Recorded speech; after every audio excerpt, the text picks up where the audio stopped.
going to start recording now. That's great. Everything's fine. We're fine here. The marks of a professional. So the marks of a professional are not knowing when to start your recording software. That is absolutely part of this. For those of you who are watching this later, you are not late in this. We are looking at the types of professionals you can hire and how to identify them and how to build a team. So we've gone through the first bullet point on behavior. Second one, we don't like to give you prices unless we know in advance what we're getting at, or you give us a good idea of what we're doing. So if somebody pitches me for a map, I have a price range that I can be like, it's between this and this depending on factors. Third, many of us will offer a sample work for free as part of an assessment. This does not necessarily apply to visual artists.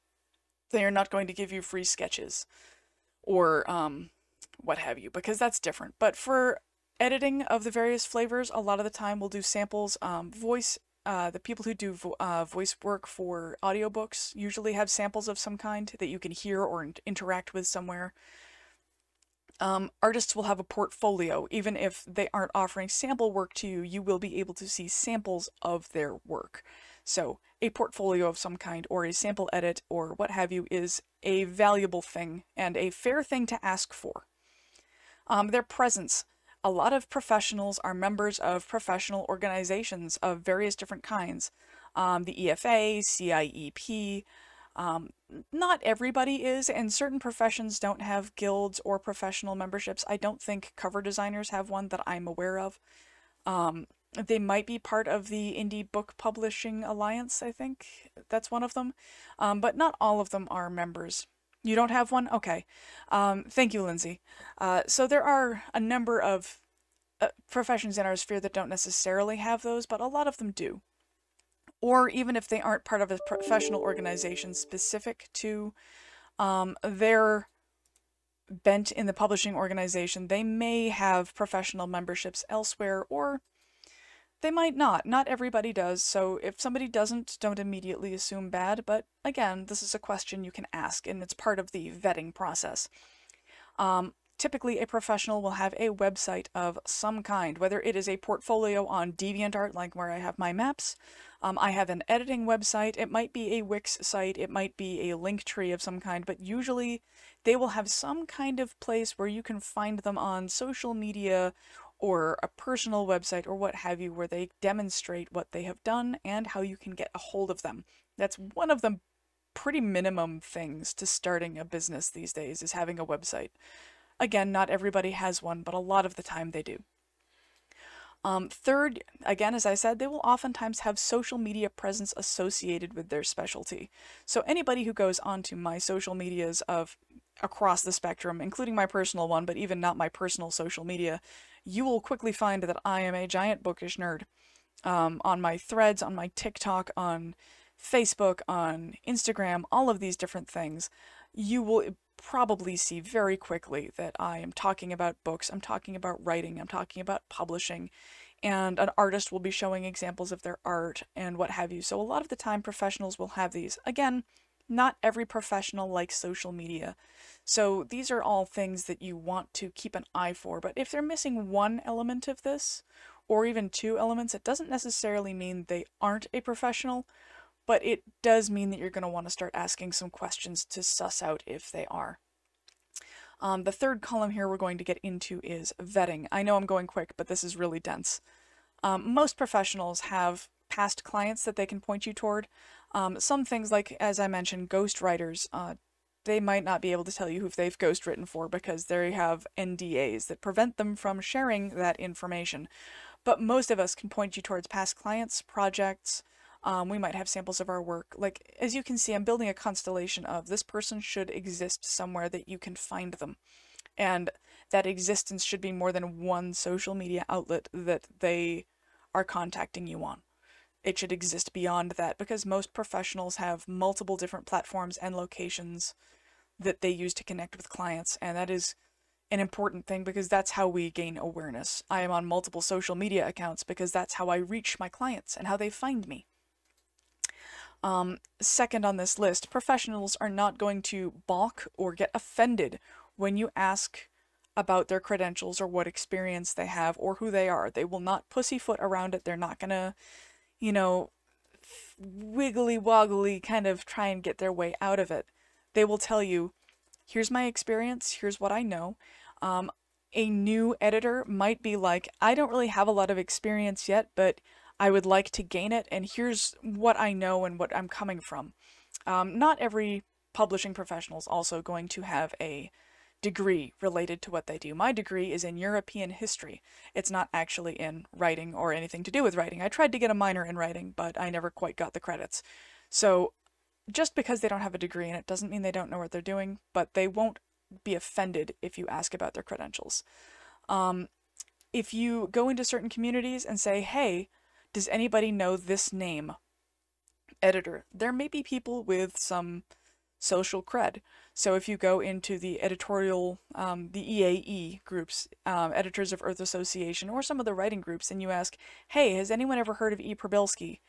Are they safe to work with? People might actually know who I am. Again, not every editor has this, but you should do a check and see if there's people out there who know them. If they have a social media platform with any reach, you'll know that they are probably legit. And finally, a lot of us have blogs or other places that you can find things that we've written, articles we've written, stuff like that, and you can read what we think. I have a Substack, for example, and I have a newsletter, and I have plenty of places where people can read about me and my opinions and what I think about things. Again, not every professional has all of these. Some professionals have very few of them. Some have more than others. So ask questions, but don't assume that everybody has to check every single box on this list, because they can't. Many people don't, many people can't. So ask questions and double check. One of the big ones, though, is we're not going to message you first unless you ask us to. Like, that one is almost without fail. Almost. Some newbies make that mistake, but they learn fast. So what are the red flags? These are things that are going to make you go, maybe not. We're going to start with people messaging you about your manuscript without knowing who you are. Like, I've gotten so many, "Dear writer, I would like to edit your book. Please send me a link to what you have written." I have gotten so many of those on Instagram and TikTok and Facebook. It's disgusting. If somebody's doing that, they're not legit. They just want to scam you. Second, somebody who immediately tells you, this is what I'll charge to edit your book. I had somebody recently say that an editor, for an 80,000 word manuscript, an editor was going to edit the whole thing for $100. And I've made an angry TikTok about that I will be posting. But if they offer pricing sight unseen without any kind of information about your project, probably a scammer. Third, they promise a specific number of sales or followers on social media if they're a marketer. A good marketer isn't going to promise you specific numbers. They're going to say, let's increase your reach. Let's help you connect with your audience. There's a whole lot of great stuff. And we've got some amazing folks in advertising here. We've had Quinn Ward, we've had Tammy, we've had Mal, we've had Jen from Mixtus Media. We have Lindsay here who does that kind of thing. We've had a bunch of people with really excellent backgrounds in marketing, and they are absolutely not going to be like, I will get you 1,000 followers in a day, because that kind of thing, I mean, getting 1,000 followers in a day, they're all going to be bots. It's going to be bots. Third, in behavior, if they solicit you for work without having you posted anywhere that you're looking, like people who constantly message me on, exactly, Lindsay, people who message me on Instagram, I'm constantly getting people soliciting me to work with me on my projects without me ever saying I wanted help. Because I'm not looking for an editor. I have an amazing one. I'm not looking for a cover designer. I have an amazing one. I'm not looking for help with anything in that regard, and I haven't posted anywhere about it, so they're just shotgunning the author community, hoping they can wring some money out of us. So if somebody's doing that, just don't. Second, presence. On social media, not everybody is on social media, but if they are on social media, they will have a page or profile that matches up to what they're offering, and has ways to reach them. So Instagram scammers usually will be like, I do book reviews, and you'll see a bunch of photos with individual books, but it'll just be one picture with a book and a post, not much engagement, a bunch of weird likes. That is sus. Do not give those people your money. If they don't have a website or portfolio that looks professionally designed or trustworthy, for example, with artists, if you go onto their website or into their portfolio and you see a bunch of mishmash of styles that don't seem to work together or make sense together. Artists do have different styles. There's nothing wrong with an artist having multiple styles. I have a different style between my digital maps and my watercolor maps. There is a variance, but if you look at it, you can see they were done by the same person. And if somebody's website has a really broad, weird mishmash of styles, they're either doing it in AI, those are stolen art, or they're using stock photos or something. So just be very careful about that kind of thing and check out that stuff. Cover designers too, like they will have a distinct style, and if you see their style reflected on their website, then you can be like, okay, I know this person is definitely making these covers. They have a distinct style to them.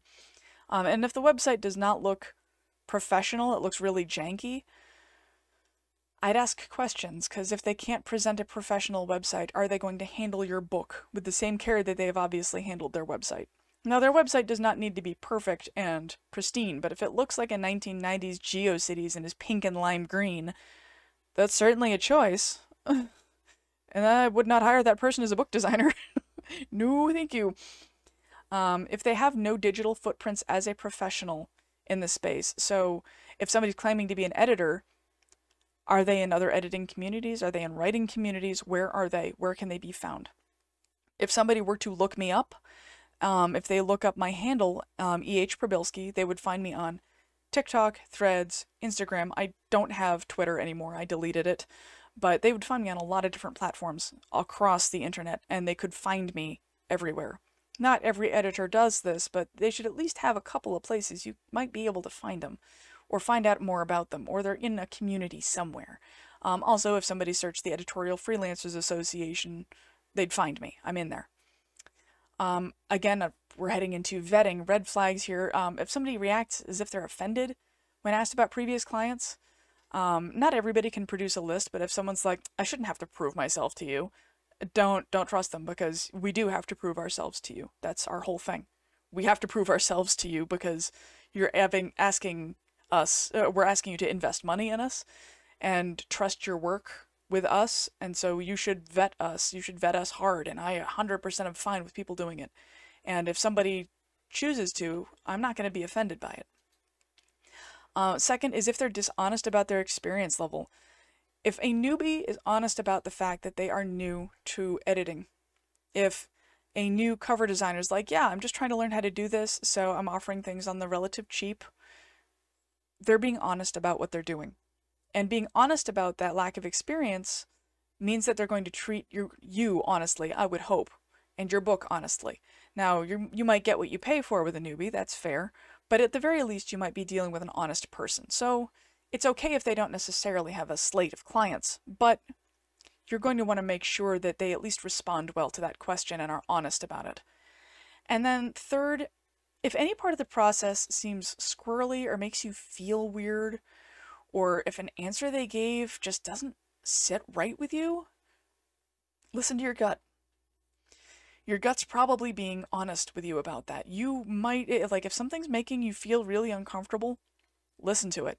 It might not be that they're not a professional, but they might well not be the professional for you, too, because they may be an absolute expert in their field with all the rest of the things, like absolutely greenlit, wow, this person's amazing, but I'm just not comfortable with them. That's okay. That's a red flag that maybe you shouldn't work with this person. It might not be a red flag on them as a human being, but it might mean this relationship isn't going to work out for me. So those are some red flags. This is just an overview of professionals in general as a rule on your team. So what types of professionals exist out there?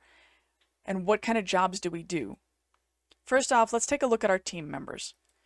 We have our editor or editors, depending. We have our typesetters. Those are the people who do the formatting of the book for ebook and print, in case you did not know that. We have the interior designers. These are people who do art on interior pages. They might do the chapter header art. They might do the scene break art. There's a whole bunch of different pieces that can go into that. Next, you have cover artists. Those are the people who design book covers, whether they are print or ebook. You have marketers, people like I've mentioned, Quinn Ward, Tammy Labreck, Mal Cooper, Lindsay, who's here, Jen from Mixtus Media. Like, some of these people, like, they will help you learn to market your book and get your book out there in front of people. And then you have PAs, personal assistants. Not everybody can afford one of those, but those are folks, I'll get into what they do later, but they could be part of your publishing team if you are at a point where you can afford to hire one.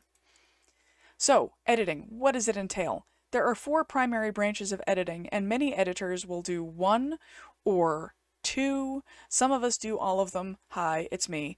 But generally speaking, I prefer to do 1 or 2 types of editing per book and have another editor do a different one if it needs to be covered by something else. So, for example, developmental editing and line editing. If I do both of those to a book, I would like to have somebody else copy edit that book because I've read it a bunch of times by then, and there's a chance that I have missed some punctuation somewhere. But those are the 4 kinds of editing that exist. Proofreading and copy editing, a lot of people exchange those. They are not the same thing. Proofreading is when your book is formatted and ready to go. Proofreading is that final check on formatting and if there's anything left over. Like, is the formatting correct? Did somebody miss a chapter header? Are there widows and orphans? Are the page numbers correct? That's actually what proofreading is. There might be some like, oop, they missed some punctuation here. But a lot of people mistake proofreading and copy editing as the same thing, and they are not. Next is interior design and cover art. Obviously, like I mentioned earlier, this can be chapter header images, scene break characters, art on the inside of the book anywhere. If you're doing a nonfiction, it can be things like the design elements inside the nonfiction. Cover art might be done before the formatting if it's an ebook exclusive, but if you are having your book done in print, your cover artist is going to need to know the finished number of pages in order to get the spine width of your book correct, because the spine width is a big part of the cover design, and they're going to need to know that. So a print cover is probably going to happen after typesetting and formatting, but if you are doing an ebook, the cover design can be done whenever. If you are doing a book that is released in both, I got a front cover image for my novel, Cold Front, here. I got that front cover a long time before I finished the typesetting and was able to get into the finished part of this. So I had her do the front cover, and then when I was done formatting, I had her do the spine and the back. So that is something to keep in mind as far as order of work goes. Next is typesetting and formatting. As I just mentioned, that is making the book look like a book. So typesetting is where you take the pages of the book, lay them out, and you make them look like pages. They look like pages in the book. So that is the function of that. Formatting might be ebooks. Ebooks, oftentimes they call it formatting because it's just done on web. On the web, typesetting is for print books. They're kind of used interchangeably, but I did want to include both of those in this, so if you heard the terms, nobody was confused. And for formatting, you can do things, in typesetting, you can use software like Vellum and Atticus to format and organize your book. You absolutely can do that, but you are going to get a higher quality product if it is hand laid out by a professional. Atticus and Vellum do an acceptable job, but if you want something that stands out and is unique or is complex, again, we're talking like a nonfiction like this one, you're going to want to have an actual human being do it because it will give you a better and more robust design. Then you have marketing. Marketing professionals, as I mentioned that list here again, they are not going to do all of your work for you, but they can help mentor you, they can help you find your audience, they can help teach you tools you need in order to reach that audience. They will usually work with you. Some people can be hired to do this for you, but as a general rule, most of the marketers I've met will help you get your brand set up, they'll help you get all your information ready, get your stuff done, and then you now need to do it yourself unless you're paying them a retainer, which is not going to be cheap. So you could also have a personal assistant assist you with doing the actual posting to social media, things like that. That is a thing. And here we are at personal assistants. PAs, if you have one or can afford one, they do things like posting to social media, like I just mentioned, handling inquiries, organizing emails, ensuring your blog posts and stuff go up on time. I know some of them who do editing on the video and audio for their people that they work with when they post them to various places. I have a friend of mine who does a podcast that way, and her PA does a little bit of the editing and such. So that is absolutely a thing that can happen. They can also just help you keep your brain in order. They can be an accountability friend. They can serve a lot of things. PAs can be a lot of stuff to a lot of people. So how do you work with your team? How do you put this team of professionals together and get everything done with these fine folks that you are hiring?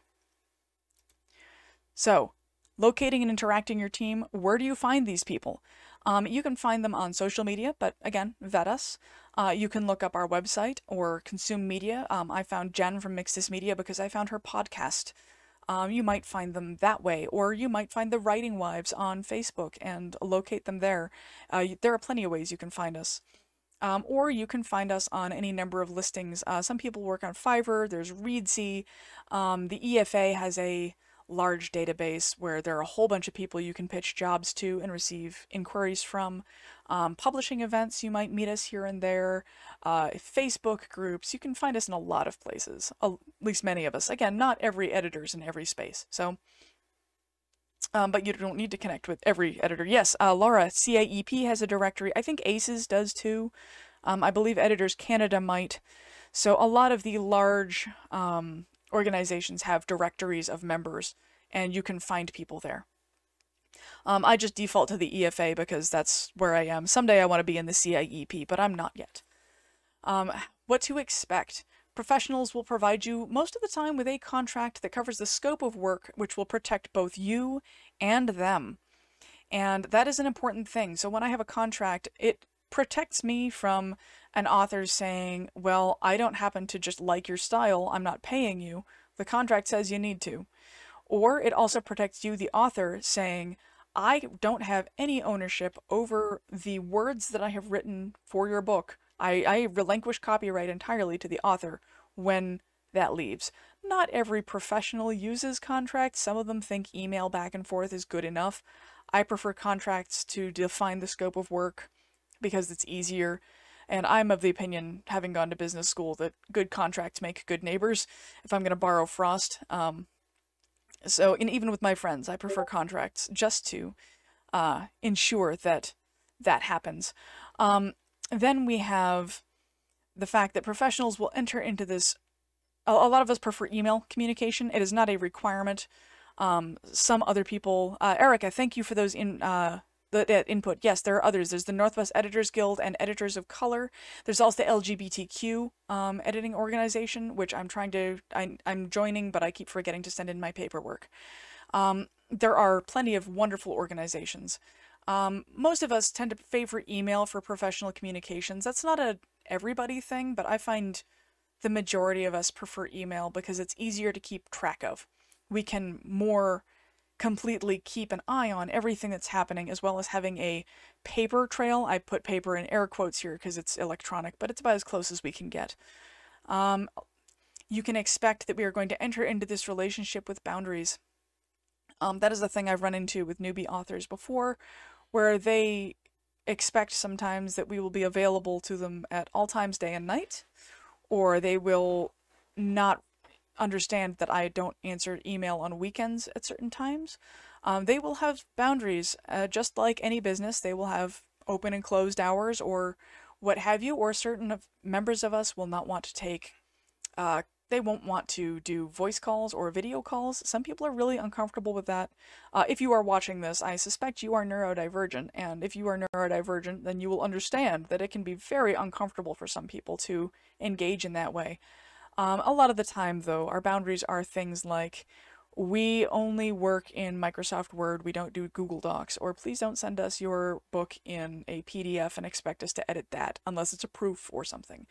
And they will establish those boundaries, and they will hold to them, but they will serve your book within those boundaries, and those boundaries should be clear at the outset of the relationship, too. That is an important thing, is ensuring that everybody expects... yes, the bite trail, yes. there are, we hope that we can establish these boundaries early so everyone knows what to expect and establish that baseline. And then how do you interact with professionals? Like, what do you do? Is it might be nerve-wracking to approach us. I promise you we don't bite, and I'm going to point to Erica's comment there about that as a joke. But we don't usually bite. We're typically quite friendly because we would like to engage with you, and we're passionate about what we do.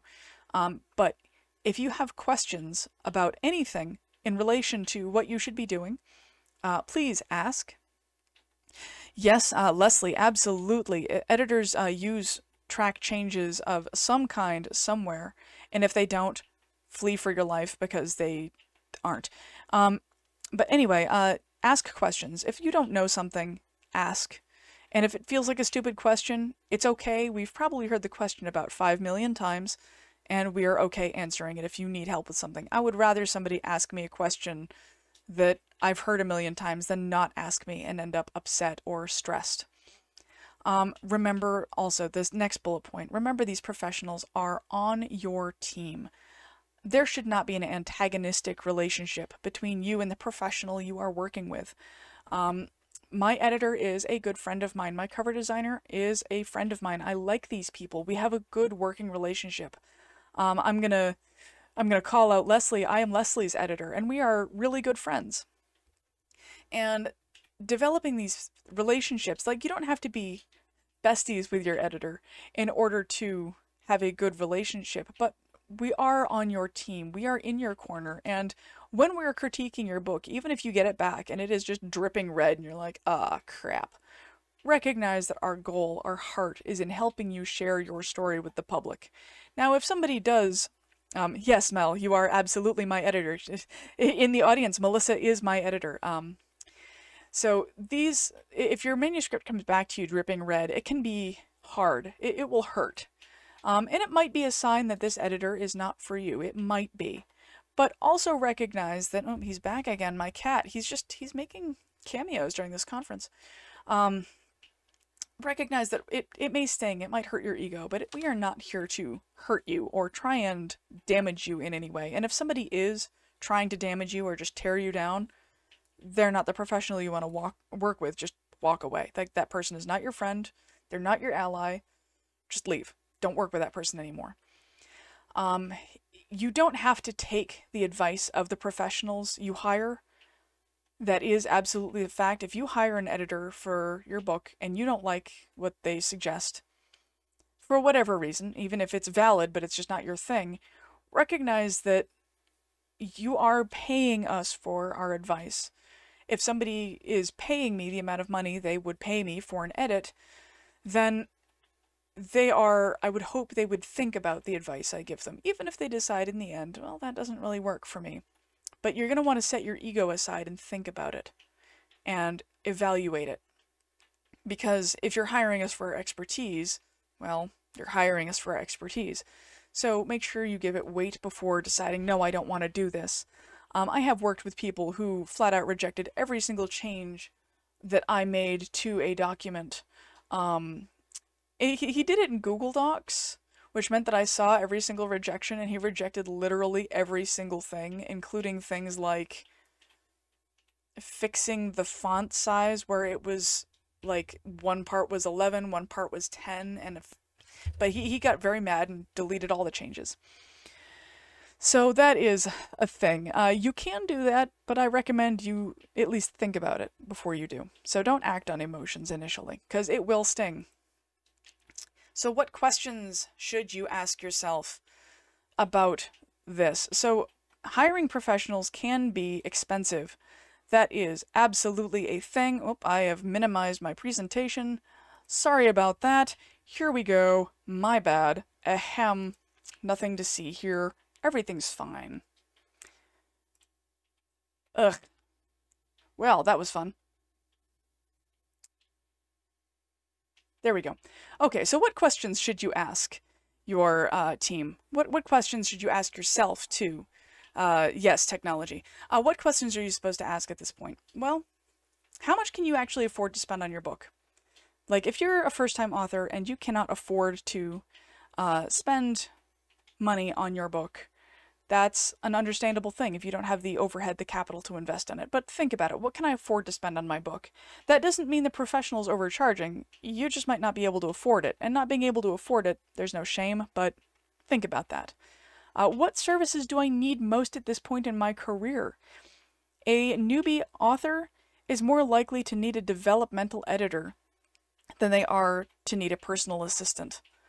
More likely, not, I mean, sometimes, for some people, personal assistants are accessibility tools, so you might need one, but usually personal assistants start taking a role when your plate becomes very full and you have multiple books and multiple things you're balancing. So maybe you'd be better off investing in a developmental edit over a personal assistant. So think about which of the services I've listed, and there are also others, would best serve you where you are. And if you don't know, feel free to ask me. It's one of the things I can probably help you suss out. Is it more cost-effective to hire somebody than it is to do myself? Now, there's always the temptation to, I can do cover art myself. Nobody else needs to do that for me. I can do this. I know how to use Microsoft Paint. There are some things you shouldn't probably do yourself. But if you want to, say, get Atticus or Vellum and have that typeset your book for you rather than hire a professional because it's more cost-effective for you right now, that's fine and makes perfect sense. That may be the best use of your money. However, and right now, for example, rather than having other people do art of my characters, I am using Canva's just generic images for my marketing stuff. And that is perfectly fine. Eventually I'd like to hire an artist to draw my characters and do custom art for me, but it's not in my cards at the moment. And it's not the most effective way for me to spend my money. Is this skill something I want to learn or can learn to do on my own? I don't advise doing self-editing if you are going to be publishing because you need people's eyes other than your own on your work. That is why I have an editor in addition to being an editor. It doesn't matter how good I am and how my skills are, I'm blind when it comes to my book, and we all are. However, things like typesetting, if you would like to learn how to typeset your book and would find that rewarding and think you can do it, it might be an investment in the software. I do it in Affinity Publisher rather than Adobe InDesign. Affinity Publisher is far more affordable and doesn't support Adobe, who is evil, so there's that. But you can learn how to do some of these things yourself. But if that's not an effective use of your time, or you look at that and think your brain just makes dial-up modem noises, then maybe it's worth hiring out, or finding another way around it. The next question is, how much am I able or willing to risk on my writing at this point in my career? Can I afford that risk? Is that something I should be risking at this point? Like, am I going to be putting money into my book, or am I going to be putting gas in my gas tank to get to work? Those are questions you're going to need to ask for yourself. How much you can genuinely put into this and see a return. Because recognizing books are not going to sell a lot overnight most of the time. It's going to be a slow roll, and it's going to take time to build up that steam. So if you're early on in your career and you have to put gas in your tank, put gas in your tank. If you're later in your career and your books are pulling in money, you might be a little bit more fluid with how you can spend your money. It's all about finding that medium and that balance. I'm not telling you to skimp on things. Like, I strongly, strongly advise people to get a good editor, because that will make or break the spine of your book. Your editing and your cover design are really going to be deeply important to your book sales. So if you can afford those things, do it. I understand not everybody can, so I'm not judging, but those are two services I think are extremely important. Next, what compromises do I need to strike between affordability and the quality to reach my goals? For example, I would love to hire somebody to be my personal assistant. I would just be over the moon, but I cannot afford a personal assistant right now. It would help me tremendously, but I can't afford one. So at this point, I'm having to make the sacrifice of being my own personal assistant, and I really need to give me a raise. But I'm also able to continue to pay my bills because I am my own personal assistant. So those are different things. Like, find those balances and strike those things, and do it thoughtfully. Like, really consider what you need at this part of your career. And again, if you don't know, contact me. I'll help you out. And the last question here is this a service I need right now, or can I do this later? I kind of put marketing and PAs into this basket. Also maybe typesetting or formatting. If you can squeak by with Vellum and Atticus for a while, there's nothing wrong with that. Those are going to get you into the market. They will make your books look good enough. They're generic. You're going to look generic, but you will at least have a book that is formatted like a book that people can purchase. And that is enough sometimes if you're very early in your career and can't afford a lot of fancy bells and whistles and services. So maybe you might not be able to afford a typesetter right now, like I can't afford a fine artist right now, but eventually I'd like to be able to. For the editors in the audience, I don't mean to worry you. Statistically speaking, I believe the number of copy editors murdered by their authors is fairly low. The reason I put this quote in here is both because it is hilarious, and it is from one of my favorite books, and because, as a general rule, the relationship isn't antagonistic. We are here to help you. We are here to serve you. We are your biggest cheerleaders. We are your friends, I would hope. I generally treat my clients as friends, at least within the boundaries of a respectful relationship. But as a rule, we are not out here to harm you or steal from you. We are your compatriots. Our job and our joy is in helping you be the best you can possibly be. So don't be afraid of us, and generally speaking, you know, don't hunt us down. You shouldn't have to. Usually we end up with good working relationships and develop friendships. Some of the people I've edited for are going to be friends I very much hope for the rest of my life, and I can see them in my life forever. So that is, I think, where I'm going to wrap that up. We don't have very long. We have about 5 more minutes here for questions. Is there anything that you would like to ask me? Or anything that I can share with you about any of this?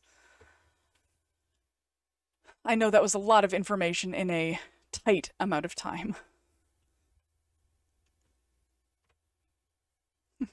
Thank you, Lindsay. I appreciate that.